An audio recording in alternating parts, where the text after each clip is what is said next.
The Montana blizzard showed no mercy to anyone caught in its frozen grip.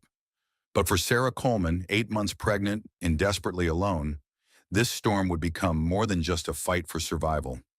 It would become the moment that changed everything. Picture this: a woman who'd already lost her husband to a rattlesnake bite, now facing the brutal Montana winter with nothing but hope and the child growing inside her. The bank was coming for her land. Her sister's letter offering help was months old, and now she was lost in the worst blizzard the territory had seen in decades. This is the story of two broken souls finding each other in the most impossible circumstances. A pregnant widow who thought her story was ending, and a mysterious stranger whose own past had taught him that sometimes the greatest act of courage is simply refusing to let someone die alone. What you're about to hear isn't just a tale of survival. It's a testament to the power of human compassion in the face of overwhelming odds. It's about the moments that define us, the choices that change everything, and the unexpected ways that love can bloom even in the harshest wilderness. So settle in, because this story will take you from the edge of despair to the warmth of hope, from a woman's darkest hour to the dawn of a new beginning that neither she nor the man who saved her could have ever imagined. Some say there are no coincidences in life, only miracles disguised as chance encounters. Others believe that when we're at our lowest point, the universe has a way of sending exactly what we need, even if it comes in the form we least expect. Sarah Coleman was about to discover which of these truths would prove stronger than the Montana blizzard that threatened to claim both her life and her unborn child's. But first, she had to survive the next few hours. And survival, as she was about to learn, sometimes requires us to trust a complete stranger with everything we hold dear. The wind screamed across the Montana territory like a banshee, driving snow so thick and fast that Sarah Coleman could barely see her horse's ears twitching ahead of her. The mare stumbled again, her hooves struggling for purchase in snow that had drifted waist-deep in places. Sarah gripped the saddle horn with both hands, her pregnant belly making it impossible to maintain proper balance as the horse lurched through another drift. 8 months along and alone in the wilderness? It was madness, and Sarah knew it. But what choice had she been given? The bank notice had been crystal clear: pay the outstanding debt on the homestead within 30 days or face foreclosure. With Thomas dead these past 4 months, struck down by a rattlesnake while checking the north fence line, Sarah had no way to work the land herself, no income, and no hope of making the payment. The only lifeline she had was a letter from her sister Margaret, written 6 months ago from Silver Creek, promising help if Sarah ever needed it. 6 months was a lifetime in the territories, and people's circumstances could change overnight. But it was the only hope Sarah had left. She'd packed what little she could carry: some clothes, the last of their savings sewn into her coat lining, and Thomas's father's Bible. Everything else she'd left behind: the house where she'd planned to raise her children, the barn where Thomas had taught her to milk cows, the garden where she'd imagined growing old. All of it would belong to the bank soon enough. The baby kicked hard against her ribs, as if protesting the cold that seeped through every layer of clothing Sarah wore. She pressed a mittened hand to her belly, trying to offer comfort to the child who would be born into a world without a father, possibly without a home. "I know, little one," she murmured, her breath forming crystals in the frigid air. "Mama's doing the best she can." But her best was starting to feel woefully inadequate. The trail to Silver Creek had disappeared entirely under the accumulating snow, and Sarah hadn't seen any landmarks she recognized for hours. Her horse, a reliable mare named Honey, who'd belonged to Thomas, was beginning to flag. The animal's breathing had become labored, and Sarah could feel the tremor of exhaustion in the horse's gait. Worse still, the contractions had started. At first, Sarah had dismissed them as the usual discomfort of late pregnancy, the tightening and releasing she'd felt for weeks as her body prepared for birth. But they were coming more regularly now, and with increasing intensity. A sharp pain gripped her lower back and wrapped around her belly like a band of iron, making her gasp and lean forward in the saddle. "Not now," she whispered desperately. "Please, not now." But nature doesn't negotiate with human desperation. The contractions were real, and they were getting stronger. Sarah tried to calculate how far apart they were, but time seemed to move differently in the storm. Minutes could feel like hours when you were fighting for every breath against the wind. The snow was falling harder now, if such a thing were possible. Each flake was like a tiny dagger of ice, stinging her face and finding its way into every gap in her clothing. Her fingers had gone numb inside her mittens hours ago, and she could no longer feel her toes at all. The cold was becoming more than discomfort. It was becoming dangerous. Honey stumbled again, this time nearly going down on her front knees. Sarah felt the horse's strength failing beneath her, and panic began to claw at her chest. If the horse collapsed, they would both die out here. Her baby would die with them, never having drawn a single breath of life. That's when she saw it, or thought she did. Through the swirling white curtain of snow, she caught a glimpse of something that didn't belong to the wilderness. A straight line that nature rarely produced. Her heart leaped with desperate hope. "Come on, honey," she urged, turning the mare toward what she prayed was shelter. "Just a little farther." But Honey had reached her limit. As they crested a small rise, the horse's front legs buckled. Sarah felt herself sliding sideways, her pregnant belly making her top heavy and unable to correct her balance. She hit the ground hard, rolling sideways into a deep snowdrift that cushioned her fall, but immediately began soaking through her clothes with icy moisture. For a moment she lay still, catching her breath and taking inventory of her body. Nothing seemed broken, but the baby was moving frantically inside her, as if sensing the danger they were in. Honey had managed to stay upright, but the horse stood with her head hanging low, sides heaving with exhaustion. Sarah struggled to her feet, snow falling from her coat in heavy chunks. That's when she saw it clearly. Not just a straight line, but the corner of a building, a cabin, weathered but solid, with smoke rising from its chimney like a banner of hope against the gray sky. Another contraction gripped her then, stronger than any before. Sarah doubled over, crying out despite herself. The pain was unmistakable now.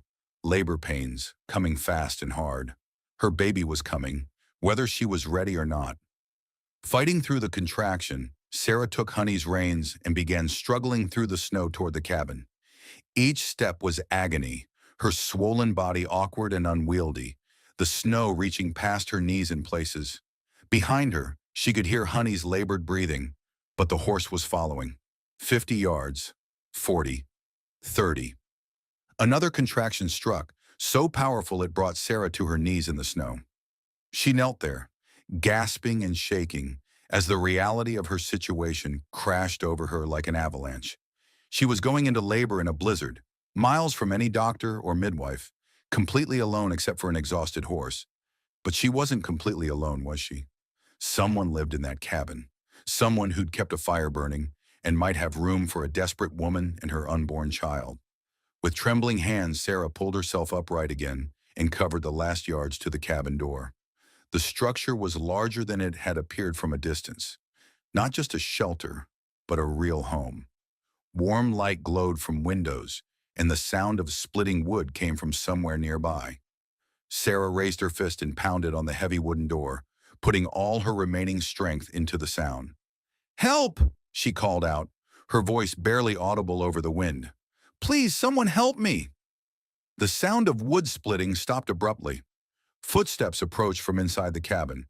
Heavy measured steps that spoke of a large man moving with purpose. Sarah held her breath, praying that whoever lived here was the kind of person who would help a stranger in distress. The door swung open, and Sarah found herself looking up at one of the largest men she'd ever seen. He stood well over 6 feet tall, with shoulders that filled the doorway and arms like tree trunks. His hair was dark and longish, his beard full and streaked with premature gray. But it was his eyes that struck her most. Deep blue and kind, with the look of someone who'd seen hardship but hadn't let it turn him cruel. Those eyes took in her condition in a single glance. The pregnant belly, the snow-soaked clothes, the exhausted horse standing behind her in the storm. "Dear God," he breathed, and without another word, he stepped forward and swept Sarah up in his arms as if she weighed no more than a child. The warmth hit Sarah like a physical force as the stranger carried her into his cabin. After hours in the bitter cold, the heat from the stone fireplace felt almost overwhelming, making her skin tingle and her eyes water. She blinked rapidly, trying to adjust to the sudden change, and found herself looking around a space that was both rustic and surprisingly comfortable. The cabin was larger inside than it had appeared from outside, One main room with a kitchen area, a sleeping alcove, and several handmade chairs arranged around the fireplace. The walls were lined with shelves holding books, tools, and what looked like medical supplies. Everything was clean and well organized, suggesting a man who valued order in his solitary life. "Set me down," Sarah managed to say, though her voice was shaky. "I can walk." The stranger, she still didn't know his name, carefully lowered her to her feet near the fire. "Ma'am, I'm Jacob Whitmore. This is my home, and you're safe here." His voice was deep and steady, with a slight accent she couldn't quite place. "What's your name?" "Sarah Coleman," she replied, then gasped as another contraction began building. She gripped the back of a wooden chair, her knuckles white with the effort of staying upright. Jacob's eyes widened as he recognized what was happening. "Mrs. Coleman, are you—" "In labor," Sarah finished through gritted teeth. "The baby's coming."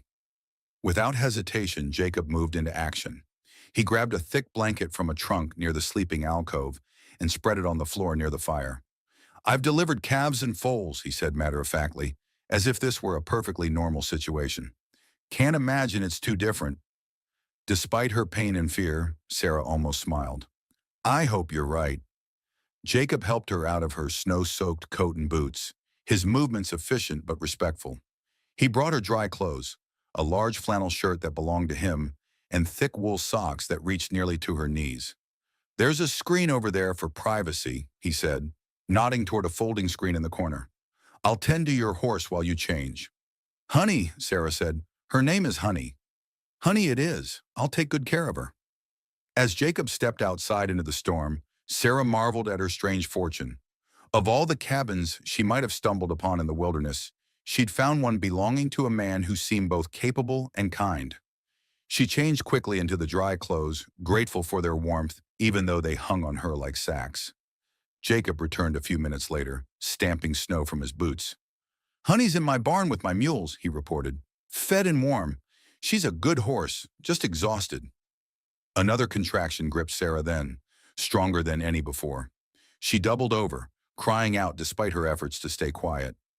Jacob was beside her in an instant, his large hands surprisingly gentle as he helped her to the blanket he'd prepared. "How far apart are they coming?" he asked, his voice calm and professional. Sarah tried to think through the pain. "Every few minutes, I think. They're getting stronger." Jacob nodded grimly. "We need to get you comfortable and see how far along you are." He moved to his shelves and began gathering supplies: clean towels, a basin for water, scissors, what looked like medicinal herbs. "I should tell you, Mrs. Coleman, I was a field medic during the war, delivered more than a few babies when the doctors were busy with the wounded." This information should have been reassuring, but Sarah found herself wondering about this solitary man who lived alone in the wilderness, yet kept medical supplies and delivered babies with calm competence. Who was Jacob Whitmore, and what had brought him to this isolated place? Before she could ask, another contraction overwhelmed her ability to think about anything else. This one lasted longer and felt different, more purposeful, as if her body was finally committed to bringing her child into the world. "That's it," Jacob said quietly, washing his hands in a basin of warm water. "Your baby's decided it's time." The next few hours passed in a blur of pain, exhaustion, and the steady presence of this stranger who'd become her unlikely midwife. Jacob proved to be exactly what she needed: calm when she panicked, encouraging when she wanted to give up, and knowledgeable enough to guide her through the process with confidence. "I can see the head," he announced during one particularly intense contraction. "Your baby has dark hair just like yours." Sarah laughed through her tears, amazed that she could feel joy in the midst of such pain. "Thomas had dark hair too," she gasped. "This little one's going to be beautiful," Jacob said softly.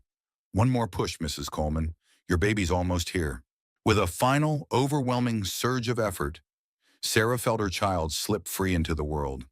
The silence that followed lasted only a heartbeat before the most beautiful sound she'd ever heard filled the cabin: the lusty cry of a healthy newborn. "It's a girl," Jacob announced, his voice thick with emotion. "A perfect little girl." Through her exhaustion, Sarah watched as Jacob carefully cleaned her daughter and wrapped her in soft blankets he'd warmed by the fire. When he placed the baby in her arms, Sarah felt as if her heart might burst from the overwhelming love that flooded through her. "Hello, sweet girl," she whispered, studying the tiny face that was indeed perfect, small and red and wrinkled, with dark hair that curled damply against her scalp. "I'm your mama." The baby's eyes opened briefly, and Sarah could swear she saw Thomas in that fleeting gaze. Tears streamed down her face as she realized that while she'd lost her husband, she'd gained this precious piece of him that would be with her always. "She's beautiful," Jacob said quietly, kneeling beside them. "What will you name her?" Sarah had thought about names for months, but looking at her daughter now, only one seemed right. "Hope," she said firmly. "Her name is Hope." Jacob smiled for the first time since she'd arrived, a warm, genuine expression that transformed his weathered face. "Hope Coleman. I like that very much." As if responding to her name, baby Hope made a small sound and turned her head toward Sarah's voice. The simple movement filled Sarah with such fierce protectiveness that she understood, perhaps for the first time, what mothers throughout history had been willing to die for. "Thank you," Sarah said to Jacob, meaning it more than any words she'd ever spoken. "You saved both our lives tonight." Jacob's expression grew serious. "Mrs. Coleman, you can't travel for at least a week, maybe two. The storm's still raging, and you need time to recover." Sarah looked around the cabin that had become her sanctuary. "I don't want to impose." "You're not imposing," Jacob said firmly. "This cabin's been too quiet for too long. Maybe it's time it heard a baby's laughter again." There was something in his voice, a hint of old sadness that made Sarah wonder what losses had brought Jacob Whitmore to this solitary life. But those were questions for another day. For now it was enough that he'd offered them shelter and safety. Outside, the wind continued to howl, but inside the cabin, warmth reigned. Sarah held her daughter close, listening to Jacob move quietly around the room, banking the fire and preparing food. For the first time since Thomas's death, she didn't feel completely alone in the world. Hope stirred in her arms, making the small sounds that newborns make. Sarah kissed her daughter's forehead and whispered a promise. "We're going to be all right, little one. Somehow, we're going to be just fine." Dawn came slowly to the Montana wilderness, filtered through clouds heavy with snow that continued to fall steadily against the cabin windows. Sarah woke to the sound of Hope's soft crying and the gentle crackle of a fire that someone had already stoked to warm brightness. For a moment, she felt disoriented. The events of the previous night seemed almost like a dream, but the weight of her daughter in her arms was wonderfully real, and the soreness in her body reminded her that Hope's birth had been no dream at all. Sarah shifted carefully on the makeshift bed Jacob had prepared for her near the fireplace, marveling at how perfectly her daughter fit in the curve of her arm. "Good morning," came Jacob's quiet voice from the kitchen area. "How are you feeling?" Sarah looked up to see him approaching with a steaming cup of what smelled like coffee mixed with something medicinal. He'd already been up for some time, judging by the fact that he was fully dressed and the cabin was warm and tidy. "Sore," Sarah admitted, accepting the cup gratefully. "But alive, thanks to you." Jacob's expression grew serious. "You both are stronger than you know. What you did last night?" He shook his head in wonder. "I've seen grown men give up with less cause." Sarah sipped the warm drink, surprised by its pleasant taste despite the medicinal herbs. "What is this?" "Willow bark tea with some other herbs that will help with pain and healing," Jacob explained. "My grandmother's recipe. She was what folks politely called a root woman, knew more about healing than most doctors." "Where did you learn so much about childbirth?" Sarah asked, studying his face in the morning light. He looked younger than she'd initially thought, probably only in his mid-30s, but his eyes held the weight of someone who'd seen more than his share of life's hardships. Jacob's hands stilled on the coffee pot he'd been reaching for. "I was married once," he said quietly. "My wife Elizabeth went through 3 difficult births. Lost the first 2 babies, but the third—" His voice trailed off, and Sarah saw pain flicker across his features. "I'm sorry," she said softly.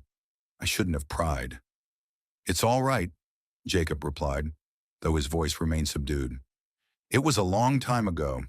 Elizabeth died in childbirth, along with our son. That was 8 years ago." The silence that followed was heavy with shared understanding of loss. Sarah found herself looking at this man who'd saved her life with new eyes. No wonder he lived alone in the wilderness. He was running from ghosts just as she was. Hope stirred in her arms, making small mewing sounds that indicated she was ready to eat. Sarah adjusted her position, grateful for the privacy screen Jacob had thoughtfully positioned nearby. I should check on the animals, Jacob said, understanding her need for privacy without her having to ask. The storm's still blowing, but it's not as fierce as last night. After he'd stepped outside, Sarah settled into feeding her daughter, marveling at how naturally the baby took to nursing. Hope's tiny fingers curled around Sarah's finger with surprising strength, and her dark eyes, when they opened, seemed to study her mother's face with infant curiosity. "You're perfect," Sarah whispered to her daughter. "Your daddy would have loved you so much." The thought of Thomas brought the familiar ache of grief, but it was tempered now by the joy of holding his child. Hope was a living reminder that love could create something beautiful, even in the midst of loss. Jacob returned a short while later, stamping snow from his boots and hanging his coat near the door. "Honey's doing well," he reported. "Ate a good breakfast and seems to have recovered from yesterday's ordeal." "That's more than I can say for myself," Sarah said with a weak smile. "I feel like I've been trampled by a herd of cattle." "That's normal," Jacob assured her, moving to the stove to prepare what smelled like breakfast. "You'll be weak for several days. Your body's been through a tremendous ordeal." As Jacob cooked, Sarah found herself observing the easy efficiency of his movements. Everything in the cabin had its place, and he moved through his morning routine with the practiced grace of someone accustomed to taking care of himself. Yet there was something lonely about it too, the careful order of a life lived in solitude. "Mr. Whitmore," Sarah began hesitantly. "Jacob, please. I think we're past formal courtesy after last night." "Jacob, then, I need to ask, what will you do when the storm passes?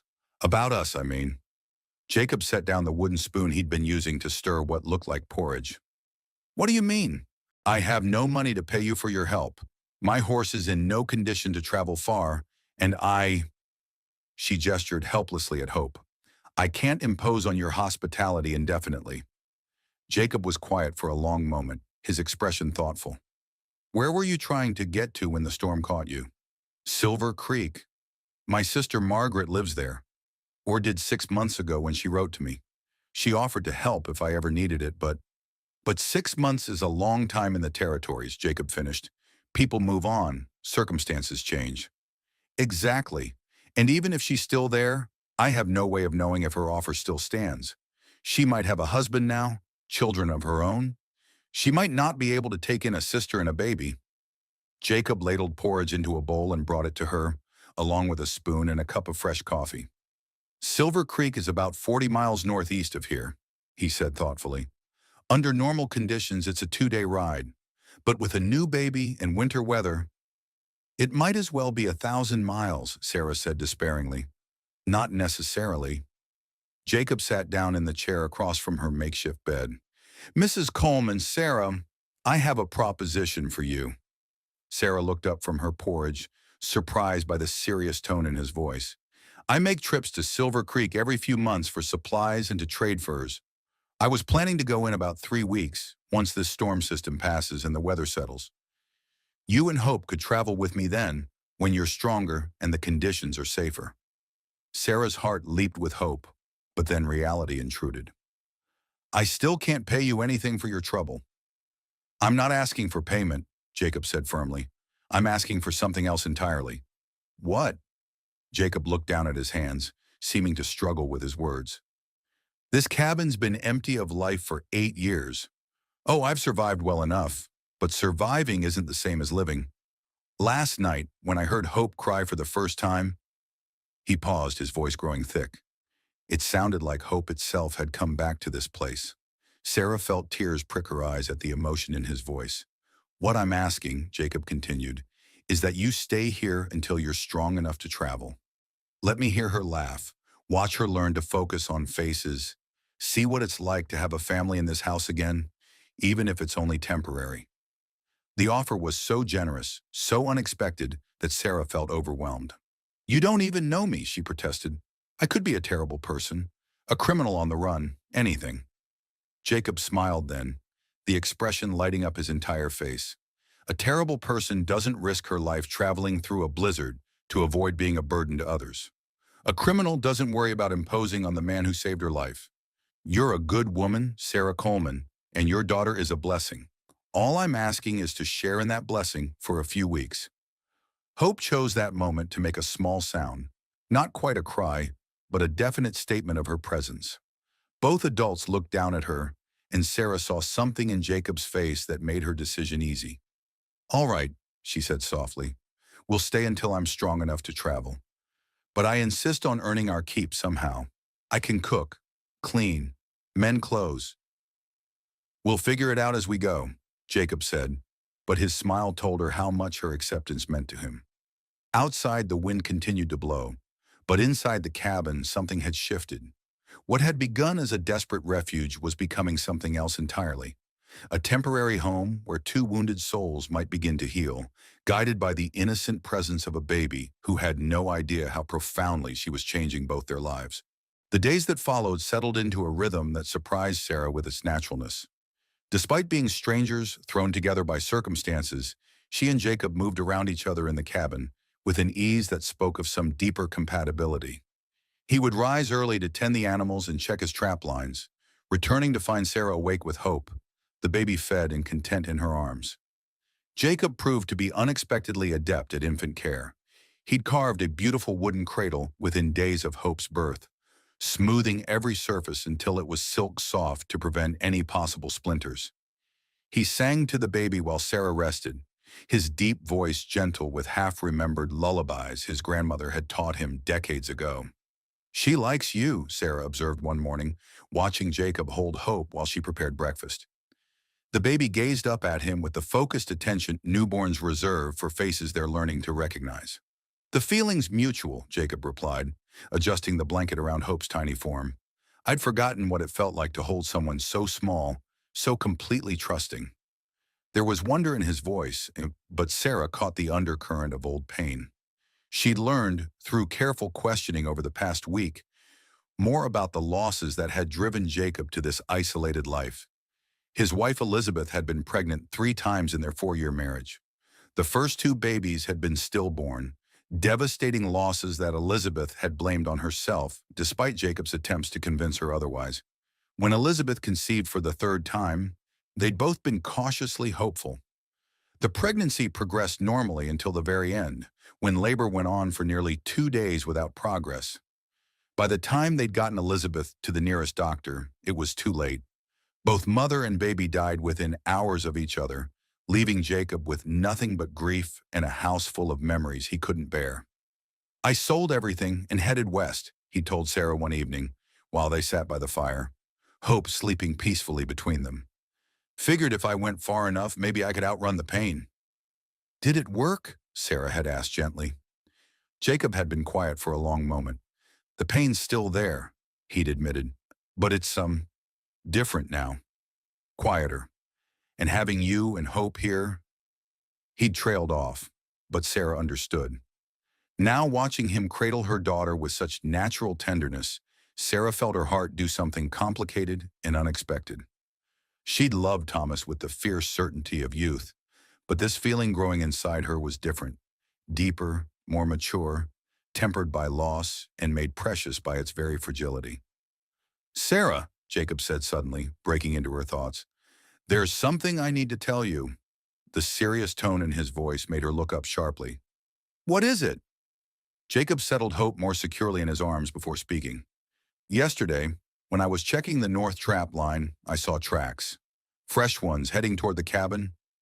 Sarah's blood chilled. "What kind of tracks?" "Horses, 3 of them, moving in formation like a search party." Jacob's expression was grim. "I followed them part way, and they definitely came from the direction of your homestead." "The bank," Sarah breathed. "They must have sent men to look for me when I didn't return after the foreclosure notice. That's what I'm thinking. The question is, what do we do about it?" Sarah's mind raced. If the bank's men found her here, they might try to force her to return and face whatever legal consequences came with abandoning the property. At best, she'd lose any chance of claiming her few remaining possessions. At worst, they might try to separate her from Hope, claiming she was an unfit mother who'd endangered her child by traveling in a blizzard. "How close did they come?" she asked. "Close enough to see the cabin, but the storm probably covered any sign that we're here. The smoke from the chimney would have been invisible in that snow. But they'll be back." "Probably. Men like that don't give up easily when there's money involved." Sarah felt panic rising in her chest. Just when she'd begun to feel safe, to hope that she and Hope might have a chance at a new life, the past was reaching out to drag them back. "Hey," Jacob said softly, reaching out to touch her hand. "We'll figure this out. I won't let anyone hurt you or Hope." The simple statement, spoken with such quiet conviction, steadied Sarah's nerves. "What can we do?" Jacob was quiet for a moment, clearly thinking through their options. "First, we need to know more about what we're dealing with. I'll ride out tomorrow and see if I can pick up their trail, figure out where they went and whether they're planning to come back. That could be dangerous." "I know this country better than they do," Jacob replied confidently. "I can track them without being seen." "And if they are planning to come back?" Jacob's expression grew hard. "Then we'll be ready for them." The next morning dawned clear and cold, the storm finally having blown itself out. Jacob prepared to leave early, checking his rifle and packing supplies for what might be a long day of tracking. "Stay inside as much as possible," he instructed Sarah. "Keep the curtains drawn and the fire low so there's minimal smoke. If anyone comes while I'm gone, don't answer the door." "What if it's you returning?" "I'll call out so you know it's me. Anyone else, you hide with Hope until they leave." Sarah nodded, though the thought of being alone with her baby, while potentially dangerous men might be nearby, terrified her. Still, she trusted Jacob's judgment. In the short time she'd known him, he'd proven himself to be both capable and careful. Jacob paused at the door, looking back at her in Hope. "I'll be back before dark," he promised. "Be careful," Sarah replied, surprised by how much she meant it. After Jacob left, the cabin felt unnaturally quiet. Sarah tried to occupy herself with mundane tasks, mending a tear in Hope's blanket, organizing the medical supplies Jacob had used during the birth, preparing soup for their evening meal. But her ears were constantly tuned for the sound of approaching horses. Hope seemed to sense her mother's tension. The baby was fussier than usual, crying more and sleeping less. Sarah found herself pacing the cabin, bouncing Hope gently and humming the lullabies Jacob had taught her. It was nearly noon when she heard it, the unmistakable sound of multiple horses approaching at a steady pace. Sarah's heart began to pound as she quickly moved to the window and peered through a gap in the curtains. 3 men on horseback were riding directly toward the cabin. Even from a distance, she could see they were well armed and moved with the purposeful confidence of men on official business. These had to be the bank's men Jacob had tracked. Sarah grabbed Hope and moved quickly to the back of the cabin, where Jacob had shown her a hiding place behind a false wall he'd built to store supplies. It was cramped and dark, but it would conceal them completely. As she settled into the hiding space with Hope pressed against her chest, Sarah heard the horses stop outside the cabin. Heavy footsteps approached the door, followed by loud, authoritative knocking. "Mrs. Coleman!" a man's voice called out. "We know you're in there. Open the door." Sarah held her breath, praying Hope would stay quiet. The baby seemed to sense the danger, remaining unusually still in her arms. "Mrs. Coleman, this is Deputy Marshal Harrison. You're not in trouble, but we need to speak with you about the Coleman homestead and your legal obligations." More knocking, harder this time. "We're not leaving until we talk to you, ma'am. We know you're here. We tracked your horse to this location." Sarah's heart sank. They must have followed Honey's trail from where she'd collapsed in the snow. Even Jacob's barn couldn't hide that evidence. The knocking stopped, and Sarah heard muffled conversation outside. Then came the sound she'd been dreading, the cabin door being forced open. Heavy footsteps entered the cabin, and Sarah heard the men moving around, searching. One of them commented on the baby clothes and supplies scattered around, confirming they knew she was there. "She's here somewhere," one man said. "Place is too lived in for her to be gone long." "Check every corner," another voice ordered, "and be thorough about it." Sarah closed her eyes and held Hope tighter, praying Jacob's hiding place would keep them safe. Outside their concealment, she could hear the men systematically searching the cabin, getting closer to where she hid. Just when she thought they would surely be discovered, another sound reached her ears. Jacob's voice, loud and commanding, coming from outside the cabin. "You men are trespassing on my property. I suggest you leave immediately." Jacob's voice carried the unmistakable authority of a man who wouldn't be easily intimidated. From her hiding place, Sarah heard the footsteps in the cabin halt abruptly. Through the thin wall, she could make out muffled conversation as the men moved toward the door to confront Jacob. "This is Deputy Marshal Harrison," came the voice that had been calling for her earlier. "We're conducting official business here." "Official business that involves breaking into my home?" Jacob's tone was dangerously calm. "I don't see any warrant. We're looking for Mrs. Sarah Coleman. We have reason to believe she's taken refuge here." "Do you now?" Jacob replied, and Sarah could hear the slight amusement in his voice. "And what makes you think that?" "We tracked her horse here after the storm. A brown mare, showed signs of hard travel and exhaustion." "Ah, you mean Honey?" Jacob's voice grew closer as he apparently entered the cabin. "Found her wandering in the storm 3 days ago, nearly dead from cold and exhaustion. Poor beast was riderless, probably thrown when she spooked at something. I've been nursing her back to health." Sarah held her breath. Jacob was lying smoothly, creating a plausible story that didn't involve her presence. "If the horse was riderless, where's the rider?" This was a new voice, younger and more aggressive than the marshal's. "Good question," Jacob replied evenly. "If I had to guess, I'd say whoever was riding her either found other shelter or—" He let the implication hang in the air. "We need to search this cabin thoroughly," Marshal Harrison said. "No, you don't." Jacob's voice hardened. "This is my property, and without a warrant, you have no legal right to search anything. You've already committed breaking and entering by forcing my door. We're pursuing a fugitive. A pregnant woman who failed to respond to a foreclosure notice is hardly a dangerous fugitive," Jacob interrupted. "And even if she were, that doesn't give you the right to violate my property rights." There was a tense silence, and Sarah could practically feel the standoff taking place just feet from where she hid. Hope stirred slightly in her arms, and Sarah gently rocked her, praying the baby would remain quiet. "Look, Mr. Marshal Harrison's tone became more diplomatic. "Whitmore." Jacob Whitmore. "Mr. Whitmore, we're not trying to cause trouble for Mrs. Coleman. The bank just wants to settle the matter of the homestead legally. If she's here, if you're helping her, we can work something out." Jacob was quiet for a long moment. When he spoke, his voice was thoughtful. "Let me ask you something, Marshal. What exactly does the bank plan to do with Mrs. Coleman if you find her?" "Well, there are legal matters to resolve regarding the property abandonment." "She's a widow with a newborn baby," Jacob said quietly. "Her husband died leaving debts she couldn't pay. What legal matters could possibly be more important than letting that woman start over somewhere safe?" "It's not about what's right, Mr. Whitmore. It's about the law."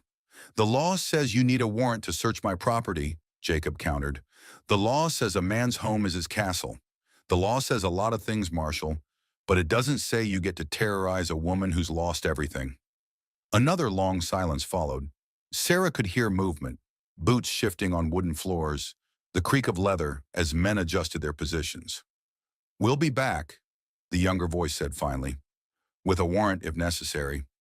"You do that," Jacob replied calmly. "But make sure it's a legal warrant, properly signed by a judge who understands the situation. And next time, try knocking before you break down my door." Sarah heard footsteps moving toward the door, then the marshal's voice again. "Mr. Whitmore, if you are helping Mrs. Coleman, you should know that interfering with the execution of legal obligations can have serious consequences. And you should know, Marshal, that a man protecting an innocent woman and child is following a higher law than anything the bank might claim." The footsteps receded, and Sarah heard the sound of horses being mounted. Only when the hoofbeats had faded completely did Jacob call out softly, "Sarah, it's safe now." Sarah pushed open the concealment panel and emerged from the hiding place. Hope still clutched protectively in her arms. Her legs were shaky from crouching in the cramped space, but relief flooded through her at the sight of Jacob's reassuring presence. "Are you all right?" Jacob asked immediately, moving to help steady her. "Yes, thanks to you," Sarah replied, her voice unsteady. "Jacob, what you did just now, lying to protect us. I didn't lie, Jacob said with a slight smile. I found Honey wandering in the storm, and I have been nursing her back to health. I just didn't mention that I found her with you. Despite everything, Sarah found herself smiling back. A technicality. The best kind, Jacob agreed. But Sarah, we need to talk about what happens next. They'll be back, probably with more men and legal authority. Sarah sank into one of the chairs by the fire, suddenly exhausted. I know, and I can't keep putting you in danger like this. Maybe I should just go with them, face whatever consequences. Absolutely not, Jacob said firmly. You haven't done anything wrong. Running from debts you can't pay isn't a crime. And traveling with a newborn baby isn't child endangerment. It's survival. But they'll keep coming back. Let them. Jacob moved to the window and peered out at the late afternoon sky. Sarah, I've been thinking about this ever since I saw those tracks yesterday. There might be another solution. What do you mean? Jacob turned back to face her, his expression serious but determined. Marry me. Sarah's breath caught in her throat. What? Hear me out, Jacob said quickly, moving to kneel beside her chair. As my wife, you'd have legal protection. Your debts would become mine, and I have more than enough money saved to pay off the Coleman homestead. The bank couldn't touch you. Sarah stared at him, overwhelmed. Jacob, you can't be serious. We barely know each other. I know you're brave, kind, and stronger than you realize, Jacob said quietly. I know you're a good mother, and that hope lights up when she sees me. I know that having you both here has made me feel alive again for the first time in 8 years. But marriage, Sarah shook her head. That's not something you enter into lightly, especially not for legal protection. Jacob was quiet for a moment, his blue eyes studying her face. Sarah, can I tell you something? She nodded, not trusting her voice. When I carried you into this cabin that night, when I helped bring hope into the world, something inside me that had been dead for 8 years came back to life. Maybe it's too soon to call it love, but it's something real and strong and worth protecting. Sarah felt tears prick her eyes. Jacob, I'm not asking you to love me, he continued. I'm asking you to give us a chance to see what this could become. A marriage in name at first, if that's what you need. But a real partnership, a real family. Hope chose that moment to make a small sound, and both adults looked down at her.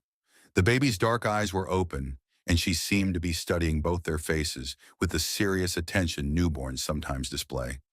She needs a father, Jacob said softly. And I need to be needed again. Sarah looked into Jacob's face and saw the man who'd saved her life, delivered her baby, protected them from the marshal's men, and carved a cradle with his own hands just to make Hope comfortable. She saw kindness, strength, and a loneliness that matched her own. If I said yes, she said carefully, what would that mean? Practically speaking, it would mean you and Hope would be safe. It would mean we'd build a life together here, or wherever you wanted to go. It would mean Hope would grow up with a father who already loves her, and you'd have a partner who respects and cares for you. And if we're not compatible, if this doesn't work, Jacob's expression grew solemn, then we'd figure it out like any married couple does. But Sarah, I have a feeling about this, about us. I think we could be happy together. Sarah looked around the cabin that had become a sanctuary, then down at Hope, who would need stability and protection in the uncertain world they faced. Finally, she looked back at Jacob, this unexpected man who'd become so important to both of them in such a short time. All right, she said quietly. Yes, I'll marry you. Jacob's face lit up with a smile that transformed his entire appearance. Really? Really? But Jacob, I need you to understand. I care deeply for Thomas, and that's not something I can just set aside. I wouldn't want you to, Jacob replied gently. Thomas gave you hope, and for that alone, I'll always honor his memory. But Sarah, we don't have to choose between remembering the past and building a future. We can do both. Hope made another small sound, almost as if she approved of the decision. Sarah laughed despite the emotional weight of the moment. When? She asked. As soon as possible. There's a circuit preacher who comes through Silver Creek every few weeks. We could travel there when you're strong enough, get married legally, and then Well, then we'd truly be a family. Sarah nodded, feeling a mixture of hope and terror at the decision she'd just made. It was crazy to marry a man she'd known for less than 2 weeks. But then again, everything about her life had become crazy since Thomas died.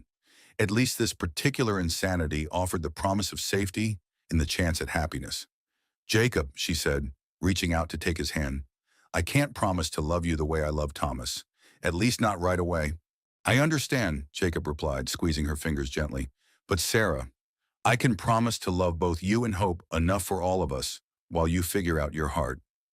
Outside, the wind picked up again, reminding them that winter wasn't finished with the Montana territory yet.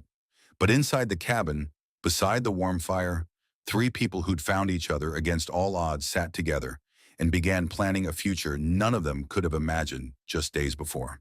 The wedding took place 3 weeks later in Silver Creek, in the small church that served the scattered communities throughout the valley. Sarah wore a simple blue dress that Jacob had purchased for her during their brief stay in town, along with a shawl that had belonged to his grandmother. The fabric was soft and worn, carrying with it the faint scent of lavender and the weight of generations of women who had worn it on their most important days. Hope, now a month old and growing stronger every day, slept peacefully in Sarah's arms throughout the ceremony. The baby had grown plump and healthy under Jacob's devoted care, her dark hair beginning to curl softly against her scalp, her tiny fingers already showing the strong grip that would serve her well in the frontier life ahead. The preacher, Reverend Matthews, was a kind elderly man with silver hair and gentle eyes who asked no uncomfortable questions about their whirlwind courtship. He'd seen enough frontier marriages born of necessity to understand that love could grow from partnership just as easily as partnership could grow from love. His weathered hands held the worn Bible with reverence as he spoke the ancient words that would bind their lives together. Marriage, he said in his gravelly voice, is not just a contract between two people, but a covenant before God and community. It's a promise to stand together through whatever storms may come, to find strength in each other when individual strength fails, and to build something greater than either could achieve alone. Sarah felt the truth of those words settle into her heart as she looked into Jacob's steady blue eyes. This man had already proven his commitment to those principles, even before they'd spoken vows. Do you, Jacob Whitmore, take this woman to be your lawfully wedded wife, to have and to hold in sickness and in health, for richer or poorer, for better or worse, till death do you part?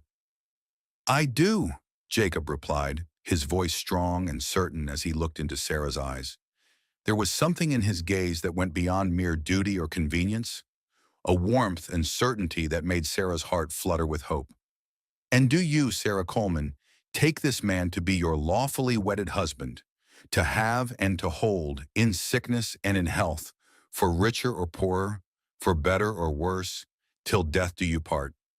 Sarah hesitated for just a moment, not from doubt, but from the sheer weight of the moment. She was binding her life to a man she was still learning to know, trusting him with her future and her daughters. The memory of Thomas flickered through her mind, not with sadness, but with gratitude for the love he'd given her and the strength it had provided to reach this moment. But as she looked into Jacob's steady blue eyes, she felt the same certainty that had guided her to accept his proposal. I do, she said clearly, her voice carrying across the small church with conviction. By the power vested in me by the territory of Montana, I now pronounce you husband and wife. Jacob, you may kiss your bride. Jacob leaned forward and pressed a gentle kiss to Sarah's lips, their first kiss as a married couple, soft and respectful and full of promise. It wasn't the passionate kiss of young lovers, but something deeper and more enduring, a seal on a partnership built on mutual respect and growing affection. Hope stirred in Sarah's arms as if sensing the significance of the moment, her tiny mouth forming a perfect O of surprise before she settled back into peaceful sleep. As they signed the marriage certificate, Sarah noticed that Jacob had listed his occupation as rancher and landowner and his assets as substantial. The careful script of his handwriting spoke of education and refinement that seemed at odds with his simple mountain dwelling. When they left the church, walking into the bright Montana sunshine as husband and wife, Jacob explained what Sarah had begun to suspect. I wasn't entirely honest about my circumstances, he admitted as they walked toward the general store to purchase supplies for their return journey. His boots echoed on the wooden boardwalk, and Sarah could hear the nervousness in his voice. I've been buying land throughout this valley for the past 8 years. The cabin where we've been staying is just my winter residence. Come spring, I was planning to start building a proper ranch. Sarah stopped walking and stared at him, shifting Hope to her other arm. The baby murmured softly but remained asleep. You're wealthy? Comfortable, Jacob corrected, color rising in his cheeks. I made good investments with the money from selling my farm back east, and I've been careful with my spending. I've been living simply by choice, not necessity. The point is, Sarah, we won't want for anything. You and Hope will be well provided for. Sarah studied his face, seeing embarrassment and something that looked almost like shame. Why didn't you tell me this before? Jacob's expression grew serious, and he took her free hand in both of his. Because I wanted you to marry me for the right reasons. I didn't want you to say yes because you felt you had no other choice financially. I've seen too many marriages built on desperation rather than genuine affection. The honesty in his voice touched something deep in Sarah's heart. And what are the right reasons, Jacob? Because you think we might be able to build something good together. Because you trust me to be a good father to Hope and a good partner to you. Because ... He paused, seeming to struggle with his words, vulnerability clear in his expression. Because you think you might be able to love me someday? Sarah reached out and took his hand, no longer surprised by how natural the gesture felt. His palm was warm and calloused from honest work, steady and strong like the man himself. Jacob Whitmore, I think I'm already halfway there. The smile that spread across Jacob's face was radiant, transforming his entire appearance. Years seemed to fall away from him, revealing the younger man he must have been before grief aged him. Really? Really? You've been nothing but kind, patient, and generous from the moment you found me. You delivered my baby, protected us from those men, and offered to share your life with us. If that's not love, it's certainly the foundation for it. Jacob lifted their joined hands and pressed a soft kiss to Sarah's knuckles, his lips warm against her skin.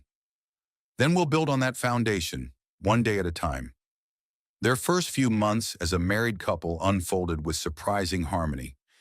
Jacob proved to be everything Sarah had hoped for in a husband, patient with her emotional ups and downs, devoted to Hope, and committed to making their unconventional family work. He never pushed for more intimacy than she was ready to give, sleeping on a cot near the fire while she and Hope occupied the cabin's single bed. Yet their emotional intimacy grew daily through shared meals, quiet conversations by the fire, and the simple rhythm of domestic life.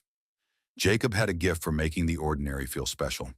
He would pick wildflowers for their breakfast table, carve small toys for Hope from scraps of wood, and tell stories in the evenings that made Sarah laugh despite her lingering sadness.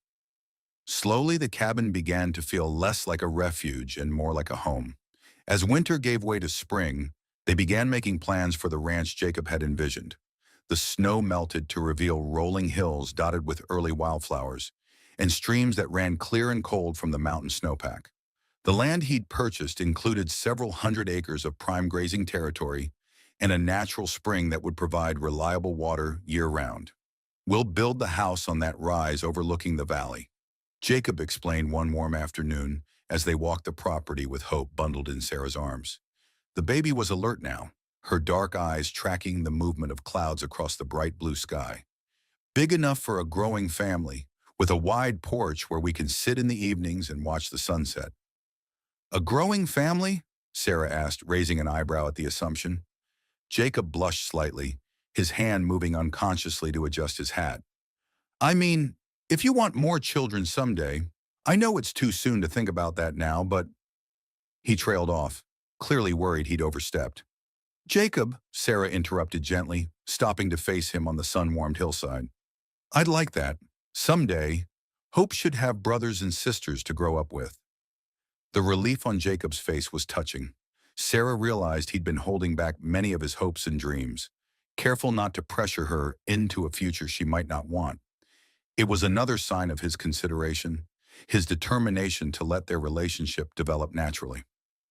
There's something else, Jacob said, pulling a folded paper from his pocket. His expression grew serious, and Sarah felt a flutter of nervousness. I went to the bank in town yesterday and paid off the Coleman homestead in full. Sarah's breath caught, and she nearly stumbled on the uneven ground. Jacob, you didn't have to. Yes, I did, he said firmly, steadying her with a gentle hand on her elbow. It's your land, Sarah. Your and Hope's inheritance from Thomas. I had it transferred to your name as my wife. It's yours to do with as you choose. Tears filled Sarah's eyes at this unexpected gift. The homestead held too many painful memories for her to ever want to live there again. But knowing it was secure, that Thomas's legacy was protected, meant everything to her. It was another example of Jacob's thoughtfulness, his understanding of what truly mattered to her. I'd like to sell it, she said finally, her voice thick with emotion. Use the money to help build our ranch.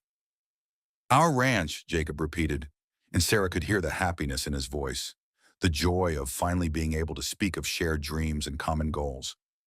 As spring turned to summer, their new home began to take shape. Jacob hired men from town to help with the construction, skilled carpenters and stone masons who could create something substantial and lasting. Sarah found herself making decisions about everything from the placement of windows to catch the morning light to the design of the kitchen that would be the heart of their home. It felt strange at first, planning a house with a man who wasn't Thomas. There were moments of guilt, times when she felt she was betraying her first husband's memory by embracing this new life so completely. But gradually those feelings faded, replaced by excitement about the future she and Jacob were creating together. Hope thrived in the mountain air, growing from a tiny newborn into a plump, happy baby who smiled readily and had begun making cooing sounds that Jacob swore were attempts at conversation. She clearly adored her adoptive father, reaching for him whenever he came into view and settling most peacefully in his arms. Jacob, in turn, was completely besotted with her, talking to her constantly as if she were an adult capable of understanding every word. She's going to be spoiled rotten, Sarah observed one evening, watching Jacob show Hope how the leaves on a tree moved in the breeze. The baby's eyes were wide with fascination, and she reached out with chubby fingers to grab at the dancing shadows. A little spoiling never hurt anyone, Jacob replied, lifting Hope high in the air and making her giggle with delight. Especially not a little girl who survived being born in a blizzard. She deserves all the love we can give her. Sarah's heart swelled watching them together. Jacob had taken to fatherhood as if he'd been born for it, patient and gentle, but also playful in ways that brought out Hope's naturally cheerful disposition. The baby had no memory of the desperate circumstances of her birth.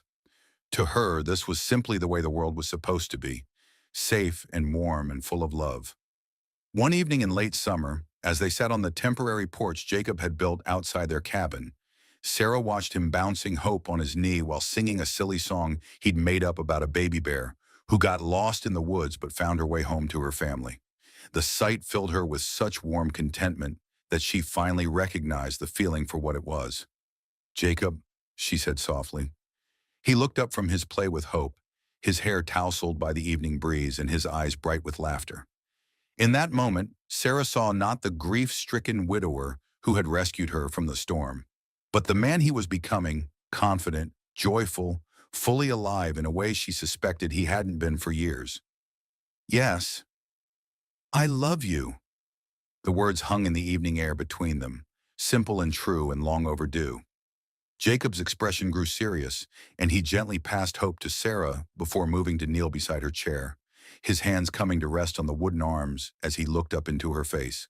Say it again, he requested quietly, his voice rough with emotion. I love you, Jacob Whitmore. I love the man you are, the father you've become to Hope, and the future we're building together. I love your kindness, your strength, your patience with my healing heart. I love the way you sing to Hope, the way you make me laugh, the way you see the best in everything around you. Jacob cupped her face in his calloused hands and kissed her with a passion they'd both been holding back for months. This kiss was different from their gentle wedding kiss. Deeper, more urgent, full of the desire and affection that had been growing between them through all the quiet moments of their marriage. When they finally broke apart, his eyes were bright with unshed tears. I love you too, Sarah Whitmore. More than I ever thought I could love anyone again. You brought light back into my life when I thought it would be dark forever. Hope chose that moment to let out a delighted gurgle, as if she approved of this development in her parents' relationship. Both adults laughed, and Jacob gathered them both into his arms, creating a circle of warmth and contentment that felt absolutely perfect. "We're really going to be all right, aren't we?" Sarah asked, leaning into her husband's warmth, breathing in the familiar scent of pine and sunshine that always seemed to cling to his clothes. "Better than all right," Jacob replied, pressing a kiss to the top of her head. "We're going to be happy." As autumn painted the Montana mountains in shades of gold and red, the Whitmore family moved into their new home. It was everything Jacob had promised: spacious and comfortable, with large windows that let in plenty of light and a wraparound porch perfect for watching the sunrise over their valley. The house was built to last, with thick stone walls and sturdy timber beams, but it was also designed for family life, with a large kitchen where they could gather for meals and comfortable rooms where children could play and grow. Sarah established a garden behind the house, planting vegetables and herbs for cooking and healing. She found unexpected joy in working the soil, in nurturing things to life, and watching them flourish under her care. Jacob built up a herd of cattle and horses, employing several local men who appreciated steady work and fair wages. Hope took her first steps in the main room of their new house, tottering between her parents with squeals of delight that echoed off the wooden walls. The house quickly filled with the sounds of family life: Hope's laughter, Sarah's singing as she worked, Jacob's voice calling out greetings as he returned from the fields. It was everything Sarah had dreamed of when she'd married Thomas. The life she'd thought was lost forever when he died. But this was different, richer somehow, built on a foundation of mutual respect and shared trials that made every ordinary moment feel precious. On the first anniversary of the night Sarah had collapsed in the snow outside Jacob's cabin, they held a quiet celebration. Hope, now a sturdy toddler with dark curls and bright eyes, played with wooden toys Jacob had carved, while her parents reflected on the year that had changed everything. "Do you ever regret it?" Sarah asked as they sat by the fire after putting Hope to bed. The question had been weighing on her mind for weeks, born of the natural insecurity that came with such dramatic life changes. "Taking us in, marrying me, changing your whole life?" Jacob reached for her hand, intertwining their fingers as he'd done countless times over the past year. His touch was as comforting now as it had been that first night, steady and warm and reassuring. "Sarah, before you and Hope came into my life, I was just surviving, existing day to day without any real purpose or joy. I was marking time, waiting for something I couldn't even name. You two gave me back my life." "You gave us ours too," Sarah replied, squeezing his fingers. "I was so lost after Thomas died, so afraid of the future. You showed me that losing someone doesn't mean you can never love again. It means you understand how precious love is when you find it." They sat in comfortable silence for a while, watching the flames dance in the fireplace Jacob had built with his own hands. The fire cast warm light over their faces, highlighting the contentment they'd found in this simple domestic scene. Finally, Sarah spoke again, her voice soft but filled with anticipation. "Jacob, there's something I need to tell you." The serious tone in her voice made him look at her sharply, concern flickering across his features. "What is it? Are you all right?" Sarah smiled, taking his hand and placing it on her still flat belly. "Hope's going to be a big sister." Jacob's eyes widened in amazement, his hand pressing gently against the place where their child was growing. "Really? Are you sure?" "Very sure. The baby should arrive sometime in late spring." Jacob let out a whoop of joy that was so loud Sarah had to shush him to avoid waking Hope. Then he gathered his wife into his arms and spun her around the room, both of them laughing like children who just discovered the best secret in the world. When he finally set her down, Jacob's expression grew tender. "Thank you," he said softly, his voice thick with emotion. "For what?" "For giving me a family, for trusting me with your heart, for making me believe in second chances, for choosing to build a future with me instead of just surviving the past." Sarah reached up to cup his face in her hands, feeling the slight roughness of his evening beard, seeing the love and wonder in his eyes.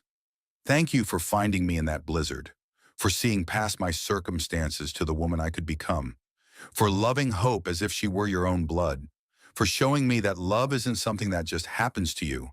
It's something you choose every day in 100 small ways. She is my own, Jacob replied firmly, his voice carrying the absolute certainty of a man who'd never doubted his love for the child he'd helped bring into the world. Blood doesn't make a family, Sarah. Love does. Choice does. Commitment does. The promise to stand together no matter what storms might come. And we have all three, Sarah said, sealing the truth of her words with a kiss that tasted of promises and hope, and the sweet certainty of a love that had grown strong enough to weather any storm. Outside their warm home, the Montana wind sang through the trees, carrying with it the promise of more storms to come. But inside, the Whitmore family was safe and strong, bound together by love that had grown from the most unlikely beginnings. They had proven that sometimes the greatest blessings come disguised as disasters, that hope can be born in the darkest moments, and that love, true love, is not something that happens to you, but something you choose to build, day by day, choice by choice, until it becomes as strong and enduring as the mountains themselves. And so, in the unforgiving wilderness of Montana Territory, two broken hearts found healing in each other's arms. Sarah Coleman, who began as a desperate widow lost in a blizzard, became Sarah Whitmore, wife, mother, and partner in building something beautiful from the ashes of tragedy. Jacob Whitmore, who had spent 8 years running from his grief, discovered that sometimes the greatest act of courage is not in forgetting the past, but in choosing to embrace a future you never dared to dream possible. Hope, the baby born in a storm, grew up knowing she was wanted and loved by two parents who had chosen each other not from convenience, but from a deeper understanding of what family truly means. She would never lack for anything, not material comfort, not emotional security, and certainly not love. But their story didn't end with their happiness. It was just the beginning of a legacy that would ripple through generations, touching lives in ways they could never have imagined. As the years passed, the Whitmore Ranch became legendary throughout Montana Territory, not for its size or wealth, but for the family that built it and the values they lived by. Travelers caught in storms always found shelter there. Children always found welcome, and love always found a way to flourish in the most unexpected circumstances. Sarah and Jacob went on to have 5 more children together, 3 boys and 2 girls who grew up knowing the story of their parents' miraculous meeting and the sister who had brought them together. Hope became the leader among them, fierce in her protection of her younger siblings and wise beyond her years in ways that spoke to her unique beginning. Each child learned the story of that terrible blizzard night, of how their mother had nearly died bringing hope into the world, and how their father had chosen love over solitude when it would have been easier to turn away. They learned that family isn't just about blood. It's about the daily choice to care for each other, to stand together when the world seems against you, to offer shelter to those who have nowhere else to turn. The ranch hands who worked for Jacob spoke of him with rare respect, not just because he paid fair wages and treated them well, but because he remembered what it felt like to be lost and alone. He hired men others wouldn't take a chance on, former soldiers struggling with their memories, young men who'd made mistakes, older cowboys who thought their best days were behind them. Under Jacob's steady guidance, they found purpose and dignity in honest work. Sarah became known throughout the territory as a healer and midwife, the woman to call when births went difficult or when children fell dangerously ill. She never forgot the terror of giving birth alone in a storm, and she made sure no other woman would face such circumstances if she could help it. Her medical bag was always packed, her horse always ready, no matter the weather or the distance. The story of their meeting became folklore, told around campfires and in saloons, in churches and at community gatherings. People called it the Blizzard Miracle, and it gave hope to countless others who found themselves facing impossible circumstances. If a desperate widow and a grieving widower could find love in a Montana snowstorm, then maybe there was hope for anyone. Their love story became proof that the most extraordinary things can grow from the most ordinary acts of human kindness. Jacob could have turned Sarah away that night. He had every reason to want to remain alone with his grief. Sarah could have given up in that storm, could have let despair claim her and her unborn child. Instead, they chose to trust, to hope, to believe that tomorrow might be better than today. 25 years after that fateful night, their children had children of their own, and the Whitmore name was synonymous with hospitality, integrity, and the belief that no one should face life's storms alone. Hope married a doctor and continued her mother's healing work, establishing the first proper hospital in Silver Creek. The boys became ranchers and businessmen, each carrying forward their father's example of fair dealing and compassion for those less fortunate. As Jacob and Sarah aged, their love only deepened, tempered by shared trials and sweetened by countless small moments of joy. They would sit on their porch in the evenings, watching their grandchildren play in the yard where Hope had taken her first steps, marveling at the life they'd built from that desperate beginning. "Do you think," Sarah asked one sunset evening, as they watched their youngest grandson chase fireflies, "that we would have found each other if it hadn't been for that storm?" Jacob considered the question seriously, as he always did her thoughtful musings. "I think," he said finally, "that love finds a way. Maybe not that way, maybe not that night, but somehow, some things are just meant to be." Their story reminds us that life's most devastating storms often carry within them the seeds of our greatest blessings, that strangers can become family in the space of a heartbeat, that love is not always a lightning strike. Sometimes it's a gentle sunrise, warming hearts that thought they'd never feel warmth again. Sarah never forgot Thomas, the husband who gave her hope and taught her that love was worth the risk of loss. But she learned that the human heart has an infinite capacity for love, that loving someone new doesn't diminish what came before. It honors it by proving that love's greatest power lies not in its exclusivity, but in its ability to multiply and flourish. Jacob proved that a man can be defined not by his losses, but by his choices in the face of those losses. He chose compassion over bitterness, hope over despair, and love over the safety of solitude. In doing so, he discovered that the cure for a broken heart isn't forgetting how to love. It's remembering why love is worth the risk. Their legacy lives on in every act of unexpected kindness, every stranger who offers shelter to someone in need, every person who chooses to see possibility instead of problems when faced with life's storms. Their story proves that sometimes the most precious treasures are discovered not when we're searching for them, but when we're simply trying to survive another day. In a world that can be harsh and unforgiving, Sarah and Jacob's story stands as proof that miracles still happen. Not through magic, but through the courage to open our hearts to the possibility that our greatest happiness might come from the most unexpected places. Their love grew strong and deep, rooted in shared trials and watered by daily choices to cherish what they'd found in each other. And in the end, isn't that what every great love story really is? Not the fairy tale romance of perfect people, but the real-world miracle of imperfect souls choosing to build something beautiful together, one day at a time. What would you have done in Sarah's place that terrible night? Would you have trusted a stranger with your life and the life of your unborn child? And what about Jacob? Would you have opened your door to a desperate woman, knowing it would change everything about the quiet life you'd built? These aren't just questions about a story from the past. They're questions about the choices we all face when life presents us with unexpected opportunities for compassion, for connection, for love. They're about the moments when we can choose to be someone's miracle, or when we can choose to let someone be ours. Sometimes the most precious treasures are discovered not when we're searching for them, but when we're simply trying to survive the storm. Sometimes the most extraordinary love stories begin with the simplest act of human decency, refusing to let someone face their darkest hour alone.